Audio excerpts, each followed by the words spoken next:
Ak aj ty predávaš svoje auto a nechce sa ti vybavovať alebo chodiť na skúšobné jazdy, alebo fotiť, alebo dávať inzeráty, kľudne príď k nám do CarPlay, tak ako tento pán toho krásneho Cayena, ktorý nám zveril to krásne auto do rúk, aby sme ho predali.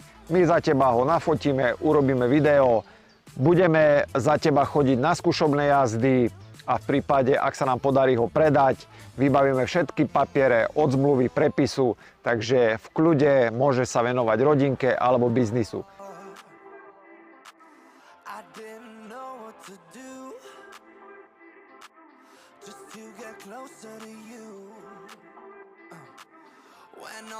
Toto krásne Porsche je vyrobené v roku 2014, je to 3 liter, 180 kW a má to najazdených 165 000. Je to prvý majiteľ, je to krásny stav, čo sa týka aj interiéru, je bez poškodenia.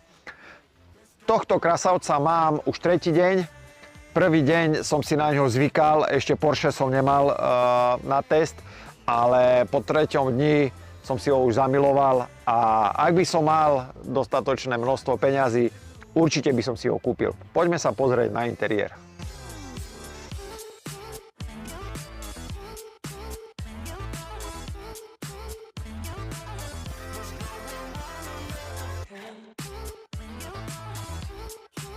Prvý dojem, keď som si sadol prvýkrát do toho auta, mal som zmiešané pocity, veľa tlačítok, ale po druhom, treťom dni už keď som si sadol, už tieto tlačítka mi dávali aj taký zmysel, kde čo je a všetko má svoje miesto. Ako vidíte, všetko je prispôsobené k šoferovi, pohodlie, všetko tá prístrojová doska vás obklopuje, takisto multifunkčný volant. U Porsche nemôže chýbať preraďovanie na volante, takisto tlačítka, komfort, normál a šport. Samozrejme výškový nastaviteľný podvozok nesmie chýbať, takže môžete ísť aj do menšieho terénu, keď človek je rybár, kľudne môže sa zbaliť, auto je veľké a autičko vás tam odvede. Poďme sa pozrieť na ten zachovalý interiér.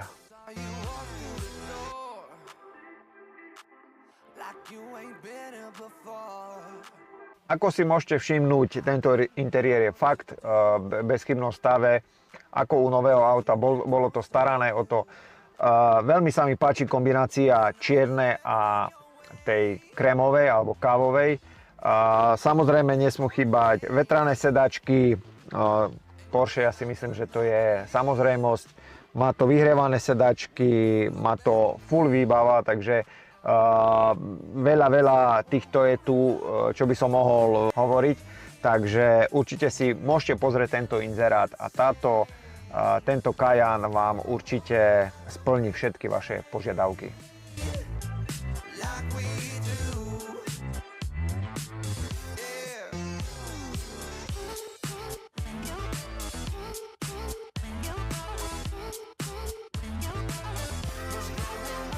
Dnešok sme si veľmi užili, krásny slnečný deň. S Osebím sme urobili pár kilometrov. Musím pochváliť, keď som si stiahol strešné okno, tak človek sa aj opálí, vyfúkalo nám vlasy, veľmi sme si to užili. Čo sa týka komfortu vzadu, aj vysoký človek má dostačujúce pohodlie, takže nie je problém aj na dlhšie cesty, alebo aj vyšší človek úplne komfortne. Takisto vyhrievané sedačky aj pre pasažierov vzadu, nemám čo vytknúť. Samozrejme, popolník nesmie chýbať vo dverách, aj keď nikomu by som tu nedovolil fajčiť v takomto nádhernom, voňavom, krásnom autičku. Poďme sa pozrieť dozadu na kufor.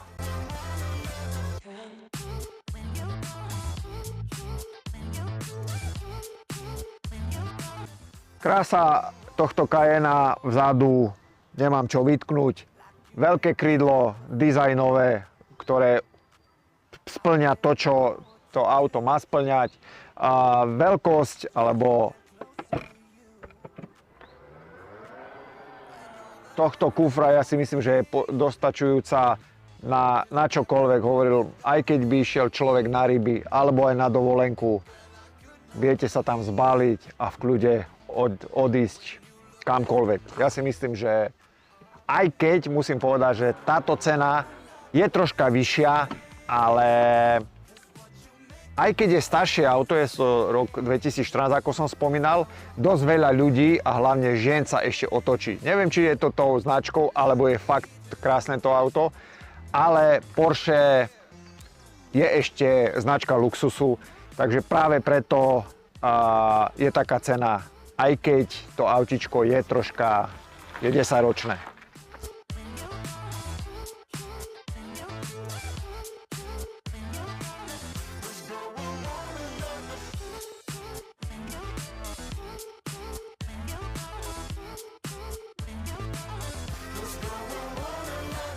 Tento 3 liter V6 v dieselovej verzii pri mojej spotrebe alebo pri mojej jazde sme sa dostali na spotrebu 8,2 litra. Ja si myslím, že na takú váhu a takú veľkosť auta si myslím, že je to úplne v pohode. Čo sa týka spoľahlivosti tohto motora, neviem, nemám skúsenosti. Čo som sa pýtal alebo rozprával som sa s mechanikom, povedal, že je to Porsche. Takže ak máš na opicu, musíš mať aj na banány. Nie je to Felicia, že kde filter kúpiš za 3 €. Takže treba aj s tým rátať, ale kupujete si Porsche, nekupujete si Feliciu. Presne neviem povedať, ak máte nejaké skúsenosti s Porsche s 3-litrovým dieselovým motorom, kľudne nám môžete napísať, tiež ma to zaujíma, takže kľudne napíšte. Ešte máme jednu otázku, alebo taký chyták pre vás. A to, kto vie, poďte, môžete odpovedať. Keď som si prvýkrát sadol do auta, trvalo mi asi 10 sekúnd, kým som zistil, ako sa to štartuje. Nie sme zvyknutí štartovanie mať po ľavej ruke, ako má Porsche. Priznám sa, nevedel som ani ja, prečo a z akého dôvodu výrobcovia alebo dávali na ľavú stranu, ale už teraz to viem. Ak viete aj vy, kľudne nám napíšte a kto to uhadne, tak dostane aj nejaký darček od nás.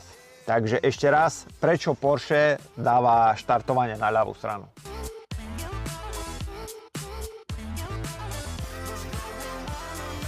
Tento dieselový motor je poháňaný 8-stupňovou automatickou prevodovkou, ktorá radí super, ani necítiť, či pre podraďovanie alebo preraďovanie nejaké trhanie alebo nič vôbec tam nie je, nezachytil som. Mám najazdený okolo 200-250 km, takže musím len pochváliť tento stav a vidno je, že je to po prvom majiteľovi, lebo bolo to auto starané. Majiteľ dal tomu všetku lásku, ktorú to Porsche si zaslúži, takže nevidím nejaké vážnejšie poruchy, ale hovorím, neviem čím trpeli tieto motory, takže kľudne nám napíšte, ak niečo viete.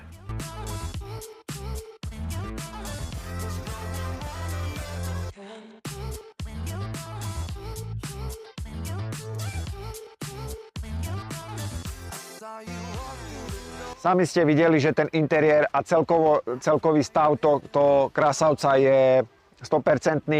Nemám čo vytknúť a ak sa ti páči to auto, môže byť tvoje za 31 690 €, tak ak chceš, neváhaj, príď do CarPlay a naše baby sa o to postarajú. Či na leasing, alebo hotovosti, berieme všetko. Takže neváhaj, príď a kupuj.